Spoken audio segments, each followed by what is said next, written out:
Hello everyone. Today's topic is tissue processing and embedding. What is tissue processing?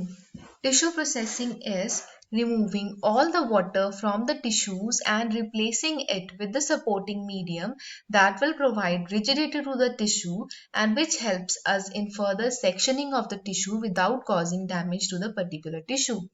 ਸੋ ਬਿਲਕੁਲ simple term ਦੇ ਵਿੱਚ tissue processing ਦਾ ਮਤਲਬ ਹੈ ਕਿ ਜੋ ਵੀ ਟਿਸ਼ੂ ਦੇ ਵਿੱਚ ਵਾਟਰ ਆ ਉਹਨੂੰ ਰੀਪਲੇਸ ਕਰ ਦੇਣਾ ਕੋਈ ਪਾਰਟਿਕੂਲਰ ਸਪੋਰਟਿੰਗ ਮੀਡੀਅਮ ਦੇ ਨਾਲ। What are the steps of tissue processing? Tissue processing ਦੇ 10 further steps ਸਾਡੇ ਕੋਲ ਹੁੰਦੇ ਆ।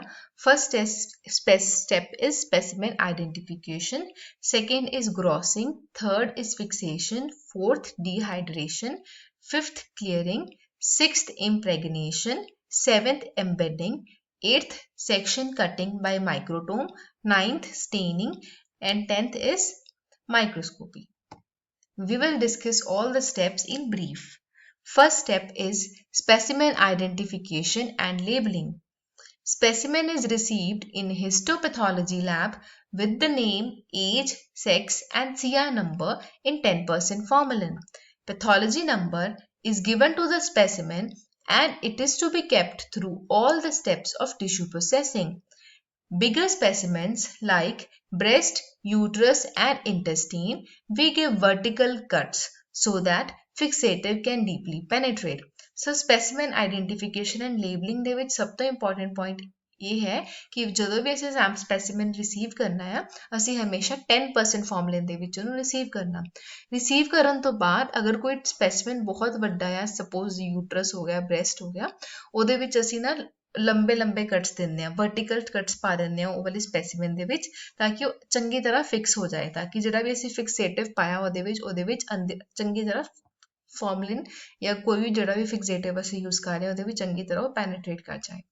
Second step is grossing. Grossing, the specimen is subjected to grossing, which is done by pathologist. The tissue sections are taken from the representative or diseased area. Then they are put into tissue cassettes with the pathology number. So, grossing ਦੇ ਵਿੱਚ ਜੋ important point ਹੈ ਉਹ ਇਹ ਆ ਕਿ ਅਸੀਂ grossing ਦੇ ਵਿੱਚ ਜਿਹੜਾ ਸਾਡੇ ਕੋਲ tissue ਅਸੀਂ ਲਿੱਤਾ ਉਹ fix ਕਰਤਾ, fix ਕਰਨ ਤੋਂ ਬਾਅਦ ਅਸੀਂ ਉਹ tissue ਦੇ ਇੱਕ ਕੋਈ particular area select ਕਰਨਾ ਆ cassettes ਦੇ ਵਿੱਚ ਪਾਉਣ ਲਈ। ਉਹ particular area ਜਿਹੜਾ ਅਸੀਂ select ਕਰਦੇ ਹਾਂ ਉਹ ਜ਼ਿਆਦਾਤਰ diseased area ਅਸੀਂ select ਕਰਦੇ ਹਾਂ। ਉਸ area ਜਿਹੜਾ ਅਸੀਂ area ਉਹਦੇ ਵਿੱਚੋਂ tissue ਦੇ ਜਿਹੜਾ area ਅਸੀਂ specimen ਦੇ ਵਿੱਚੋਂ ਲੈਂਦੇ ਹਾਂ ਉਹਨੂੰ ਅਸੀਂ representative area ਕਹਿੰਦੇ ਹਾਂ। Third step is fixation. The third step is fixation. The purpose of fixation is to preserve the tissues and prevent autolysis. Basically ਹੁਣ ਫਿਕਸੇਸ਼ਨ ਦਾ ਕੀ ਰੋਲ ਹੈ, ਨੋਰਮਲੀ ਜਦੋਂ ਵੀ ਕੋਈ ਟਿਸ਼ੂ ਜਾਂ ਕੋਈ ਵੀ ਪਾਰਟ ਹੈਗਾ ਜਦੋਂ ਤੱਕ ਬਲੱਡ ਸਪਲਾਈ ਉਹਨੂੰ ਪਹੁੰਚੇਗੀ ਉਹਨੂੰ ਕੋਈ ਪ੍ਰੋਬਲਮ ਨਹੀਂ ਹੁੰਦੀ। ਜਦੋਂ ਤੁਸੀਂ ਕੋਈ ਟਿਸ਼ੂ ਜਾਂ ਕੋਈ ਪਾਰਟ ਜਾਂ ਕੁਝ ਵੀ ਤੁਸੀਂ ਬੋਡੀ ਦੇ ਵਿੱਚੋਂ ਰਿਮੂਵ ਕਰਦੇ ਹੋ, ਜਦੋਂ ਉਹਦਾ ਬਲੱਡ ਸਪਲਾਈ ਰੁਕਦਾ ਆ ਤੇ ਉਹ ਜਿਹੜਾ ਟਿਸ਼ੂ ਹੁੰਦਾ ਉਹ ਆਪਣੇ ਆਪ ਆਟੋਲਿਸਿਸ ਸਟਾਰਟ ਹੋ ਜਾਂਦੀ ਹੈ, ਮਤਲਬ ਸੈਲਫ ਡਿਸਟਰਕਸ਼ਨ ਹੋਣੀ ਸਟਾਰਟ ਹੋ ਜਾਂਦੀ ਆ। ਬਟ ਅਸੀਂ ਨਹੀਂ ਚਾਹੁੰਦੇ ਕਿ ਸਾਡਾ ਟਿਸ਼ੂ ਖਰਾਬ ਹੋਵੇ। ਉਹ ਟਿਸ਼ੂ ਨੂੰ ਖਰਾਬ ਹੋਣ ਤੋਂ ਬਚਾਉਣ ਲਈ ਅਸੀਂ ਫਿਕਸੇਸ਼ਨ ਕਰਦੇ ਹਾਂ। ਫਿਕਸੇਸ਼ਨ ਲਈ ਅਸੀਂ ਫਿਕਸੇਟਿਵ ਏਜੰਟਸ ਯੂਜ਼ ਕਰਦੇ ਹਾਂ। ਸਾਡੇ ਕੋਲ ਬਹੁਤ ਤਰ੍ਹਾਂ ਦੇ ਫਿਕਸੇਟਿਵਸ ਹੁੰਦੇ ਆ, ਬਟ ਜਿਹੜੇ ਅਸੀਂ ਮੋਸਟਲੀ ਯੂਜ਼ ਕਰਦੇ ਹਾਂ ਫਿਕਸੇਟਿਵਸ ਉਹ ਹੁੰਦੇ ਆ ਫਾਰਮਲਡੀਹਾਈਡ, ਗਲੂਟਰਲਡੀਹਾਈਡ ਐਂਡ ਮਰਕਿਊਰਿਕ ਕਲੋਰਾਈਡ। ਬਟ ਜਿਹੜਾ ਸਭ ਤੋਂ ਕਾਮਨਲੀ ਯੂਜ਼ਡ ਫਿਕਸੇਟਿਵ ਹੁੰਦਾ ਉਹ ਹੋ ਰਿਹਾ ਹੁੰਦਾ 10% ਨਿਊਟਰਲ ਫਾਰਮਲਿਨ। ਸੋ ਇਨ ਸ਼ਾਰਟ ਜਿਹੜਾ ਫਿਕਸੇਸ਼ਨ ਹੈਗਾ ਅਸੀਂ ਬੇਸਿਕਲੀ ਕਰਦੇ ਹਾਂ 10% ਫਾਰਮਲਿਨ ਦੇ ਵਿੱਚ। ਮਤਲਬ ਤੁਸੀਂ ਸਪੈਸੀਮਨ ਰਿਸੀਵ ਕੀਤਾ 10% ਫਾਰਮਲਿਨ ਦੇ ਵਿੱਚ, ਉਹਦੇ ਵਿੱਚੋਂ ਸਪੈਸੀਮਨ ਰਿਸੀਵ ਕਰਨ ਤੋਂ ਬਾਅਦ ਤੁਸੀਂ ਅਗਰ ਕੋਈ ਬਿਗਰ ਸਪੈਸੀਮਨ ਆ ਉਹਦੇ ਵਿੱਚ ਤੁਸੀਂ ਕੱਟਸ ਪਾ ਦਿੰਦੇ ਆ। ਉਸ ਤੋਂ ਬਾਅਦ ਫਿਰ ਤੁਸੀਂ ਇੱਕ ਰੈਪਰੈਜ਼ੈਂਟੇਟਿਵ ਏਰੀਆ ਸਿਲੈਕਟ ਕਰਕੇ ਟਿਸ਼ੂ ਕੈਸੇਟਸ ਦੇ ਵਿੱਚ ਉਹ ਏਰੀਆ ਨੂੰ ਪਾ ਦਿੰਦੇ ਆ। ਫਿਰ ਉਹ ਟਿਸ਼ੂ ਕੈਸੇਟਸ ਨੂੰ ਤੁਸੀਂ ਦੁਬਾਰਾ ਤੋਂ ਫਿਕਸੇਟਿਵ ਚ ਪਾਉਂਦੇ ਆ। ਉਹ ਫਿਕਸੇਟਿਵ ਕਿਹੜਾ ਹੁੰਦਾ ਸਾਡੇ ਕੋਲ ਫਾਰਮਲਿਨ। ਠੀਕ, ਨੈਕਸਟ ਸਟੈਪ ਇਜ਼ ਡੀਹਾਈਡਰੇਸ਼ਨ। ਤੁਸੀਂ ਜਦੋਂ ਫਿਕਸੇਸ਼ਨ ਕਰ ਦਿੱਤੀ ਉਸ ਤੋਂ ਬਾਅਦ ਸਟੈਪ ਆਉਂਦਾ ਸਾਡੇ ਕੋਲ dehydration. Since most of the tissue fixatives employed are in aqueous solutions, the water has to be removed in order to embed the tissues in paraffin wax. This is generally done by immersion in increasing strengths of ethyl alcohol. ਠੀਕ ਹੈ। Basically ਸਾਡਾ ਪੂਰਾ motive tissue processing ਦੇ ਵਿੱਚ ਇਹ ਹੈ ਕਿ ਅਸੀਂ ਸਾਰਾ ਟਿਸ਼ੂ ਦੇ ਵਿੱਚੋਂ ਵਾਟਰ ਰਿਮੂਵ ਕਰਕੇ ਉਹਨੂੰ ਇੱਕ ਸਪੋਰਟਿੰਗ ਮੀਡੀਅਮ ਦੇ ਨਾਲ ਰਿਪਲੇਸ ਕਰਨਾ। ਹੁਣ ਵਾਟਰ ਫਿਕਸੇਟਿਵ ਦਾ ਜਿਹੜਾ ਬੇਸਿਕਲੀ ਅਸੀਂ ਯੂਜ਼ ਕਰਦੇ ਹਾਂ, ਫਿਕਸੇਟਿਵ ਦਾ ਸਭ ਤੋਂ ਇੰਪੋਰਟੈਂਟ ਸਟੈਪ ਆ, ਬਿਕੋਜ਼ ਅਸੀਂ ਨਹੀਂ ਚਾਹੁੰਦੇ ਕਿ ਟਿਸ਼ੂ ਆਟੋਲਾਈਜ਼ ਹੋਏ। ਠੀਕ ਹੈ। ਹੁਣ ਜਿਹੜਾ ਫਿਕਸੇਟਿਵ ਨੂੰ ਰਿਮੂਵ ਕਰਨਾ ਚਾਹੁੰਦੇ ਆ, ਵਾਟਰ ਦਾ ਅਸੀਂ ਰਿਮੂਵ ਕਰਨਾ ਹੀ ਸੀ ਟਿਸ਼ੂ ਦੇ ਵਿੱਚੋਂ, ਬਟ ਹੁਣ ਅਸੀਂ ਫਿਕਸੇਟਿਵ ਵੀ ਰਿਮੂਵ ਕਰਨਾ ਉਹ ਟਿਸ਼ੂ ਦੇ ਵਿੱਚ। ਉਹ ਫਿਕਸੇਟਿਵ ਨੂੰ ਰਿਮੂਵ ਕਰਨਾ ਇੰਨਾ ਈਜ਼ੀ ਨਹੀਂ ਹੁੰਦਾ। ਉਹਨੂੰ ਰਿਮੂਵ ਕਰਨ ਲਈ ਅਸੀਂ ਇਥਾਈਲ ਐਲਕੋਹਲ ਯੂਜ਼ ਕਰਦੇ ਹਾਂ। ਇਥਾਈਲ ਐਲਕੋਹਲ ਵੀ ਅਸੀਂ ਬੇਸਿਕਲੀ ਇੰਕਰੀਜ਼ਿੰਗ ਸਟਰੈਂਥ ਦੇ ਵਿੱਚ ਯੂਜ਼ ਕਰਦੇ ਹਾਂ। ਹੁਣ ਬੇਸਿਕਲੀ ਸਿਰਫ ਇਥਾਈਲ ਐਲਕੋਹਲ ਨਹੀਂ ਹੈ ਸਾਡੇ ਕੋਲ, ਇਸ ਤੋਂ ਇਲਾਵਾ ਵੀ have a long list of dehydrating fluids. The major ones I have mentioned here, first is ethyl alcohol, isopropyl alcohol, dioxin, acetone and tetrahydrofuran. But most commonly we are using this isopropyl alcohol. In our lab also we are using the isopropyl alcohol. So ਇਹ alcohol ਜਿਹੜਾ ਅਸੀਂ dehydrating agent use ਕਰਦੇ ਹਾਂ, ਇਹਨੂੰ use ਕਰਨ ਲਈ ਸਾਡੇ ਕੋਲ ਇੱਕ criteria ਹੁੰਦਾ fixed. ਬੇਸਿਕਲੀ ਸਾਡੇ ਲੈਬ ਦੇ ਵਿੱਚ ਅਸੀਂ ਕੀ ਕਰਦੇ ਹਾਂ, ਪਹਿਲਾਂ ਵੀ ਮੈਂ ਮੈਂਸ਼ਨ ਕੀਤਾ ਹੈ ਕਿ ਜਿਹੜੀ ਅਸੀਂ ਐਲਕੋਹਲ ਯੂਜ਼ ਕਰਦੇ ਹਾਂ ਉਹ ਇੰਕਰੀਜ਼ਿੰਗ ਸਟਰੈਂਥ ਦੇ ਵਿੱਚ ਯੂਜ਼ ਕਰਨੀ ਆ। ਸੋ ਇਹਦੇ ਵਿੱਚ ਅਸੀਂ ਕੀ ਕਰਦੇ ਹਾਂ, ਪਹਿਲਾਂ ਅਸੀਂ ਜਿਹੜਾ ਟਿਸ਼ੂ ਜਿਹੜਾ ਕੈਸੇਟਸ ਦੇ ਵਿੱਚ ਪਿਆ ਹੋਇਆ ਉਹਨੂੰ ਆਪਾਂ ਫਿਕਸ ਕਰਦਾ ਫਿਕਸੇਟਿਵ ਦੇ ਵਿੱਚ, ਫਿਰ ਅਸੀਂ ਉਹਨੂੰ ਕੀ ਕਰਦੇ ਹਾਂ 50% ਐਲਕੋਹਲ ਦੇ ਵਿੱਚੋਂ ਕੈਸੇਟਸ ਨੂੰ ਪਾਉਂਦੇ ਹਾਂ 1 ਘੰਟੇ ਲਈ, ਮਤਲਬ 1 ਆਵਰ ਲਈ 50% ਐਲਕੋਹਲ ਦੇ ਵਿੱਚ ਪਾਉਂਦੇ ਹਾਂ। ਫਿਰ ਅਸੀਂ ਨੈਕਸਟ 1 ਆਵਰ ਲਈ 70% ਐਲਕੋਹਲ ਯੂਜ਼ ਕਰਦੇ ਹਾਂ। ਫਿਰ ਨੈਕਸਟ 1 ਆਵਰ ਲਈ 90% ਐਲਕੋਹਲ ਦੇ ਵਿੱਚੋਂ ਟਿਸ਼ੂ ਪਾਉਂਦੇ ਹਾਂ। ਫਿਰ ਨੈਕਸਟ 1 ਆਵਰ ਲਈ 100% ਐਲਕੋਹਲ ਦੇ ਵਿੱਚ, ਔਰ ਅਨਦਰ ਨੈਕਸਟ 1 ਆਵਰ ਲਈ ਅਸੀਂ ਅਨਦਰ 100% ਐਲਕੋਹਲ ਦੇ ਵਿੱਚ। 100% ਐਲਕੋਹਲ ਮਤਲਬ absolute alcohol. So increasing strength of alcohol ਦੇ ਵਿੱਚ ਅਸੀਂ ਟਿਸ਼ੂ ਨੂੰ ਪਾਉਂਦੇ ਹਾਂ। ਸੋ ਟੋਟਲ ਟਾਈਮ ਜਿਹੜਾ ਸਾਨੂੰ ਡੀਹਾਈਡਰੇਸ਼ਨ ਲਈ ਚਾਹੀਦਾ ਹੁੰਦਾ basically 5 hours. So basically 5 hours ਦੇ ਵਿੱਚ ਅਸੀਂ ਮੋਸਟ ਆਫ ਦਾ ਟਿਸ਼ੂ ਦੇ ਵਿੱਚ ਜਿਹੜਾ ਫਲੂਇਡ ਹੈਗਾ ਅਸੀਂ ਰਿਮੂਵ ਕਰ ਦਿੰਦੇ ਹਾਂ। ਸੋ ਇਸ ਪੂਰੀ ਸਲਾਈਡ ਦੇ ਵਿੱਚ ਜੋ ਇੰਪੋਰਟੈਂਟ ਪੁਆਇੰਟ ਹੈਗਾ ਉਹ ਸਾਡੇ ਕੋਲ ਹੈਗਾ ਸ਼ਡਿਊਲ, ਜਿੱਦਾਂ ਅਸੀਂ ਯੂਜ਼ ਕਰਦੇ ਹਾਂ ਡੀਹਾਈਡਰੇਟਿੰਗ ਫਲੂਇਡਸ। ਸੋ ਆਈਸੋਪ੍ਰੋਪਾਈਲ ਐਲਕੋਹਲ ਅਸੀਂ ਯੂਜ਼ ਕਰਨਾ, ਉਹਨਾਂ ਨੂੰ ਇੰਕਰੀਜ਼ਿੰਗ ਸਟਰੈਂਥ ਦੇ ਵਿੱਚ ਯੂਜ਼ ਕਰਨਾ, ਮਤਲਬ ਪਹਿਲਾਂ 50% ਐਲਕੋਹਲ, ਫਿਰ 70%, ਫਿਰ 90%, ਫਿਰ 100% ਦੇ 2 ਚੇਂਜਸ। ਸੋ total time 5 hours. Next step ਸਾਡੇ ਕੋਲ ਹੁੰਦਾ ਹੈ clearing.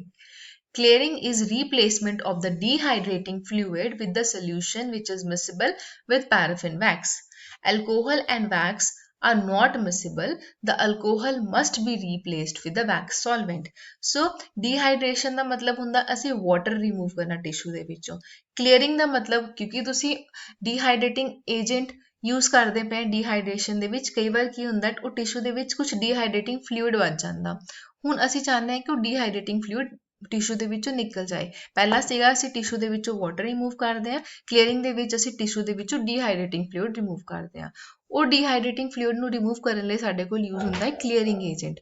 ਕਲੀਅਰਿੰਗ ਏਜੰਟ ਵੀ ਬਹੁਤ ਤਰ੍ਹਾਂ ਦੇ ਹੁੰਦੇ ਆ, ਬਟ ਅਸੀਂ ਮੋਸਟਲੀ ਯੂਜ਼ ਕਰਦੇ ਹਾਂ ਜ਼ਾਈਲਿਨ ਔਰ ਟੋਲਿਨ। ਜ਼ਾਈਲਿਨ ਜਿਹੜਾ ਹੁੰਦਾ is very rapid in action, ਠੀਕ ਹੈ, it makes a tissue clearer. But the problem with toluene or xylene is that if overexposed, they can cause the tissue to harden. Okay. The second type of clearing agent is the chloroform. Chloroform, the important point ਇਹ ਹੈ ਕਿ ਇਹ ਜਿਹੜਾ ਹੈਗਾ tissue ਨੂੰ clear ਨਹੀਂ ਕਰਦਾ। Basically ਜ਼ਾਈਲਿਨ ਜਦੋਂ ਯੂਜ਼ ਕਰਦੇ ਹਾਂ ਅਸੀਂ, ਉਹ ਟਿਸ਼ੂ ਨੂੰ ਬਿਲਕੁਲ ਕਲੀਅਰ ਕਰ ਦਿੰਦਾ, ਕਲੋਰੋਫਾਰਮ ਕਲੀਅਰ ਨਹੀਂ ਕਰਦਾ। Then we have this cedarwood oil. Cedarwood oil ਬਹੁਤ ਇੰਪੋਰਟੈਂਟ ਹੈ, ਬਿਕੋਜ਼ ਅਗਰ ਕੋਈ ਟਿਸ਼ੂ ਸਾਡੇ ਕੋਲ ਬਹੁਤ ਡੈਲੀਕੇਟ ਟਿਸ਼ੂ ਹੈਗਾ ਉਹਦੇ ਲਈ ਅਸੀਂ cedarwood oil ਯੂਜ਼ ਕਰਦੇ ਹਾਂ। ਔਰ ਇਹਦੀ ਇੰਪੋਰਟੈਂਟ ਪੁਆਇੰਟ ਇਹ ਹੈ ਕਿ ਹਾਰਡਨ ਨਹੀਂ ਕਰਦਾ ਟਿਸ਼ੂ ਨੂੰ, it has least hardening effect. Clearing tissue ਦੇ ਵਿੱਚੋਂ ਮਤਲਬ ਜਿਹੜਾ ਡੀਹਾਈਡਰੇਟਿੰਗ ਫਲੂਇਡ ਰਿਮੂਵ ਕਰਨ ਲਈ ਨਾ, ਉਹਦਾ ਵੀ ਸਾਡੇ ਕੋਲ ਇੱਕ ਸ਼ਡਿਊਲ ਹੁੰਦਾ ਹੈ। ਬੇਸਿਕਲੀ ਆਪਾਂ ਨੂੰ ਪਤਾ ਸੀ ਜ਼ਾਈਲਿਨ ਯੂਜ਼ ਕਰਦੇ ਹਾਂ। ਸੋ ਜ਼ਾਈਲਿਨ ਇਹਦੇ ਵਿੱਚ ਕੀ ਕਰਦੇ ਹਾਂ ਅਸੀਂ, ਡੀਹਾਈਡਰੇਸ਼ਨ ਤੋਂ ਬਾਅਦ ਅਸੀਂ ਜਿਹੜੀ ਕੈਸੇਟਸ ਹੈਗੀਆਂ, ਅਨਦਰ ਇੱਕ ਹੋਰ ਜਾਰ ਹੁੰਦਾ ਜ਼ਾਈਲਿਨ ਦੇ ਨਾਲ ਭਰਿਆ, ਉਹਦੇ ਵਿੱਚ ਅਸੀਂ ਉਹ ਟਿਸ਼ੂ ਕੈਸੇਟਸ ਨੂੰ ਪਾ ਦਿੰਦੇ ਹਾਂ, ਠੀਕ ਹੈ, ਫॉर 1 ਆਵਰ। ਫਿਰ ਦੁਬਾਰਾ ਨੈਕਸਟ 1 ਆਵਰ ਲਈ ਦੁਬਾਰਾ ਤੋਂ ਅਸੀਂ ਉਹਨੂੰ ਜ਼ਾਈਲਿਨ ਦੇ ਵਿੱਚ ਪਾਉਂਦੇ ਹਾਂ। ਸੋ ਮਤਲਬ ਕਲੀਅਰਿੰਗ ਲਈ ਬੇਸਿਕਲੀ ਸਾਨੂੰ 2 ਆਵਰਸ ਚਾਹੀਦੇ ਆ, ਠੀਕ ਹੈ। ਸੋ ਡੀਹਾਈਡਰੇਸ਼ਨ ਜਿਹਦੇ ਵਿੱਚ ਅਸੀਂ ਟਿਸ਼ੂ ਦੇ ਵਿੱਚੋਂ ਫਲੂਇਡ ਜਾਂ ਮਤਲਬ ਵਾਟਰ ਰਿਮੂਵ ਕਰਦੇ ਹਾਂ, ਉਹਦੇ ਲਈ ਸਾਨੂੰ 5 ਆਵਰਸ ਚਾਹੀਦੇ ਆ, ਐਲਕੋਹਲ ਦੀ ਹੈਲਪ ਨਾਲ ਕਰਦੇ ਆ। ਕਲੀਅਰਿੰਗ ਦੇ ਵਿੱਚ ਜਿਹਦੇ ਵਿੱਚ ਅਸੀਂ ਡੀਹਾਈਡਰੇਟਿੰਗ ਫਲੂਇਡ ਰਿਮੂਵ ਕਰਦੇ ਹਾਂ ਟਿਸ਼ੂਜ਼ ਦੇ ਵਿੱਚੋਂ, ਉਹਦੇ ਲਈ ਸਾਨੂੰ 2 ਆਵਰਸ ਚਾਹੀਦੇ ਆ, ਔਰ ਅਸੀਂ ਕਿਹਦੇ ਨਾਲ ਯੂਜ਼ ਕਰਦੇ ਹਾਂ, ਜ਼ਾਈਲੀਨ ਦੇ ਨਾਲ, ਠੀਕ ਹੈ। ਨੈਕਸਟ ਸਟੈਪ ਸਾਡੇ ਕੋਲ ਹੁੰਦਾ ਇੰਪ੍ਰੈਗਨੇਸ਼ਨ। What is impregnation? It is the complete removal of all the clearing agents by the paraffin wax which penetrates the tissue. Paraffin wax, mostly it has a basic melting point of 56 to 58 degrees Celsius. The temperature of paraffin wax is very important since more than 5 degrees Celsius above the melting point will cause excessive tissue shrinkage and hardening. So impregnation ਦੇ ਵਿੱਚ ਕੀ ਕਰਦੇ ਹਾਂ ਅਸੀਂ, ਜਿਹੜਾ ਵੀ clearing agent ਬਚ ਜਾਂਦਾ tissue ਦੇ ਵਿੱਚ, ਉਹਨੂੰ ਅਸੀਂ ਰਿਮੂਵ ਕਰਦੇ ਹਾਂ with the help of paraffin wax. So ਸਾਡੇ ਕੋਲ 3 ਇੰਪੋਰਟੈਂਟ ਚੀਜ਼ਾਂ ਆ। ਸਭ ਤੋਂ ਪਹਿਲਾਂ ਸਾਡੇ ਕੋਲ ਸੀਗਾ ਡੀਹਾਈਡਰੇਸ਼ਨ। ਡੀਹਾਈਡਰੇਸ਼ਨ ਦੇ ਵਿੱਚ ਅਸੀਂ ਕੀ ਕਰਦੇ ਹਾਂ, ਉਸ ਤੋਂ ਵੀ ਪਹਿਲਾਂ ਸਭ ਤੋਂ ਪਹਿਲਾ ਪੁਆਇੰਟ ਸੀਗਾ ਫਿਕਸੇਟਿਵ। ਫਿਕਸੇਟਿਵ ਨਾਲ ਕੀ ਹੁੰਦਾ, ਜਿਹੜਾ ਟਿਸ਼ੂ ਦੇ ਵਿੱਚ ਪਹਿਲਾਂ ਤੋਂ ਵਾਟਰ ਹੁੰਦਾ, ਉਹਦੇ ਫਿਕਸੇਸ਼ਨ ਦੇ ਨਾਲ ਅਸੀਂ ਕੀ ਕਰਦੇ ਹਾਂ, ਥੋੜਾ ਜਿਹਾ ਹੋਰ ਵਾਟਰ ਉਹਦੇ ਟਿਸ਼ੂ ਦੇ ਅਰਾਊਂਡ ਆ ਜਾਂਦਾ ਹੈ, ਠੀਕ ਹੈ। ਫਿਰ ਅਸੀਂ ਸੈਕਿੰਡ ਸਟੈਪ ਯੂਜ਼ ਕਰਦੇ ਹਾਂ ਡੀਹਾਈਡਰੇਸ਼ਨ। ਡੀਹਾਈਡਰੇਸ਼ਨ ਦੇ ਵਿੱਚ ਅਸੀਂ ਜੋ ਵੀ ਟਿਸ਼ੂ ਹੈ, ਟਿਸ਼ੂ ਦੇ ਵਿੱਚ ਫਲੂਇਡ ਹੈ, ਅਸੀਂ ਉਹ ਰਿਮੂਵ ਕਰਦੇ ਹਾਂ with the help of alcohol. ਫਿਰ ਨੈਕਸਟ ਸਟੈਪ ਹੁੰਦਾ ਸਾਡੇ ਕੋਲ ਕਲੀਅਰਿੰਗ। ਕਲੀਅਰਿੰਗ ਦੇ ਵਿੱਚ ਜੋ ਵੀ ਡੀਹਾਈਡਰੇਟਿੰਗ ਫਲੂਇਡ ਬਚ ਜਾਂਦਾ, ਅਸੀਂ ਉਹਨੂੰ ਰਿਮੂਵ ਕਰਦੇ ਹਾਂ ਵਿਦ ਦੀ ਹੈਲਪ ਆਫ ਜ਼ਾਈਲਿਨ। ਫਿਰ ਨੈਕਸਟ ਸਟੈਪ ਹੈਗਾ ਇੰਪ੍ਰੈਗਨੇਸ਼ਨ। ਇੰਪ੍ਰੈਗਨੇਸ਼ਨ ਦੇ ਵਿੱਚ ਜਿਹੜਾ ਵੀ ਸਾਡੇ ਕੋਲ ਕਲੀਅਰਿੰਗ ਏਜੰਟ ਬਚ ਜਾਂਦਾ ਟਿਸ਼ੂ ਦੇ ਵਿੱਚ, ਅਸੀਂ ਉਹਨੂੰ ਰਿਮੂਵ ਕਰਦੇ ਹਾਂ with the help of paraffin wax, ਠੀਕ ਹੈ। ਸੋ ਇੰਪੋਰਟੈਂਟ ਪੁਆਇੰਟ ਜਿਹੜਾ ਅਸੀਂ ਯਾਦ ਰੱਖਣਾ ਹੈ ਕਿ ਪੈਰਾਫਿਨ ਵੈਕਸ ਦਾ ਇੱਕ ਸਟੈਂਡਰਡ ਮੈਲਟਿੰਗ ਪੁਆਇੰਟ ਹੁੰਦਾ ਹੈ, ਉਹ ਹੁੰਦਾ 56 to 58 ਡਿਗਰੀ ਸੈਲਸੀਅਸ, ਔਰ ਇਹਦਾ ਟੈਂਪਰੇਚਰ ਹਮੇਸ਼ਾ ਅਸੀਂ ਚੈੱਕ ਕਰਦੇ ਰਹਿਣਾ ਹੁੰਦਾ ਹੈ, because 56 to 58 degree Celsius standard ਆ, ਔਰ ਅਗਰ ਇਸ ਤੋਂ 5 ਡਿਗਰੀ ਸੈਲਸੀਅਸ ਟੈਂਪਰੇਚਰ ਉੱਪਰ ਹੋਇਆ ਤੇ ਇਹਦੇ ਕਰਕੇ ਕੀ ਹੋਣਾ ਹੈ, ਟਿਸ਼ੂ ਬਹੁਤ ਜ਼ਿਆਦਾ ਹਾਰਡਨ ਹੋ ਜਾਣਾ ਹੈ। ਬੇਸਿਕਲੀ ਹੁਣ ਇੰਪ੍ਰੈਗਨੇਸ਼ਨ ਦਾ ਵੀ ਇੱਕ ਸਾਡੇ ਕੋਲ ਸ਼ਡਿਊਲ ਹੁੰਦਾ ਆ। ਇੰਪ੍ਰੈਗਨੇਸ਼ਨ ਲਈ ਅਸੀਂ ਯੂਜ਼ ਕਰਦੇ ਹਾਂ ਪੈਰਾਫਿਨ ਵੈਕਸ। ਇਹਦੇ ਵਿੱਚ ਅਸੀਂ 3 ਚੇਂਜਸ ਯੂਜ਼ ਕਰਦੇ ਹਾਂ ਪੈਰਾਫਿਨ ਵੈਕਸ ਦੀ। ਮਤਲਬ ਕਹਿਣ ਦਾ ਮਤਲਬ ਸਾਡੇ ਕੋਲ 3 ਜਾਰਸ ਹੁੰਦੀਆਂ ਜਿਹਦੇ ਵਿੱਚ ਪੈਰਾਫਿਨ ਵੈਕਸ ਹੁੰਦਾ। ਪਹਿਲੇ ਫਸਟ ਆਰ ਲਈ ਅਸੀਂ ਪੈਰਾਫਿਨ ਵੈਕਸ ਦੇ ਵਿੱਚ ਟਿਸ਼ੂਜ਼ ਨੂੰ ਜਾਂ ਟਿਸ਼ੂ ਕੈਸੇਟਸ ਨੂੰ ਪਾਉਂਦੇ ਹਾਂ, ਫਿਰ ਨੈਕਸਟ ਅਨਦਰ 1 ਆਰ ਲਈ ਪਾਉਂਦੇ ਹਾਂ, ਫਿਰ ਇੱਕ ਹੋਰ ਘੰਟੇ ਲਈ ਇੱਕ ਹੋਰ ਆਰ ਲਈ ਅਸੀਂ ਪੈਰਾਫਿਨ ਵੈਕਸ ਦੇ ਵਿੱਚ ਪਾਉਂਦੇ ਹਾਂ। ਸੋ ਮਤਲਬ ਇੰਪ੍ਰੈਗਨੇਸ਼ਨ ਲਈ ਜਿਹੜਾ ਸਾਨੂੰ ਟੋਟਲ ਟਾਈਮ ਚਾਹੀਦਾ ਹੁੰਦਾ, ਉਹ ਹੁੰਦਾ 3 hours.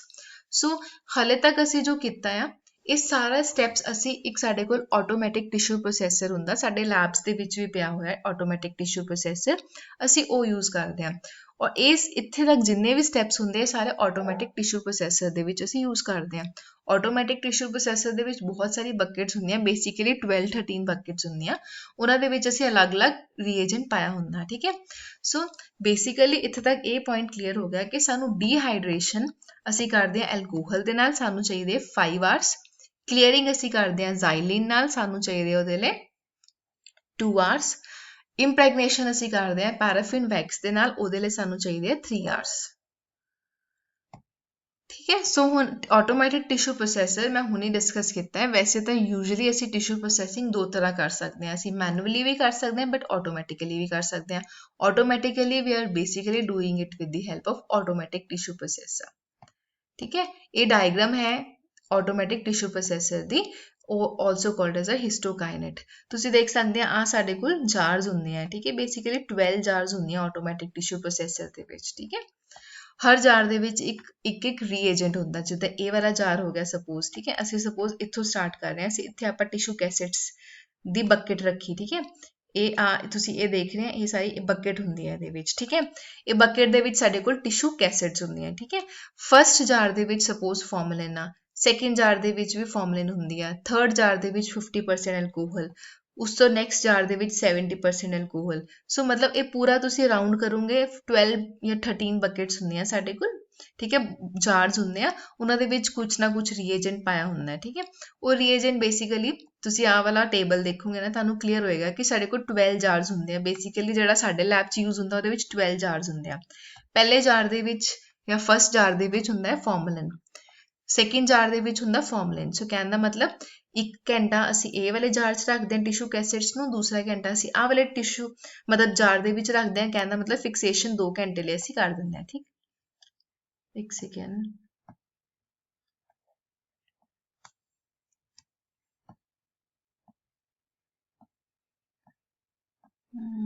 I'll just okay okay ਠੀਕ ਥਰਡ ਜਾਰ ਦੇ ਵਿੱਚ ਅਸੀਂ ਕੀ ਕਰਦੇ ਹਾਂ ਥਰਡ ਜਾਰ ਦੇ ਵਿੱਚ ਸਾਡੇ ਕੋਲ ਹੁੰਦਾ ਐਲਕੋਹਲ ਉਹੀ ਡੀਹਾਈਡਰੇਸ਼ਨ ਕਰਦੇ ਹਾਂ ਅਸੀਂ ਐਲਕੋਹਲ ਦੇ ਨਾਲ ਠੀਕ ਹੈ ਸੋ ਇੰਕਰੀਜ਼ਿੰਗ ਕੰਸੈਂਟ੍ਰੇਸ਼ਨ ਤੁਸੀਂ ਦੇਖ ਰਹੇ ਆ